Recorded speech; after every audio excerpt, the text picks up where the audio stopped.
আজ আমার বক্তব্য ঠাকুর দেবতা নিয়ে।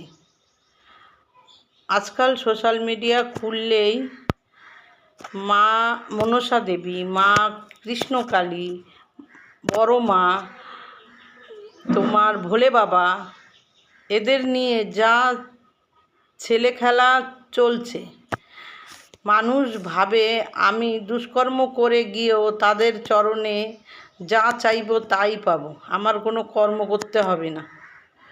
আর আমি দুষ্কর্ম করে গিয়েও ভালো চাইব, ভালো ফল দেবে আমাকে। তাইলে গীতা মহাভারতে শ্রীকৃষ্ণ মহাপ্রভু সব সময় বলতেন না যে তোমরা কর্ম করো, ভালো কর্ম করলে ভালো ফল পাবে, খারাপ কর্ম করলে খারাপ ফল পাবে। পুজো আশ্রয় কিছুই নেই। পুজো আশ্রয় দিলে মনে শান্তি পায়।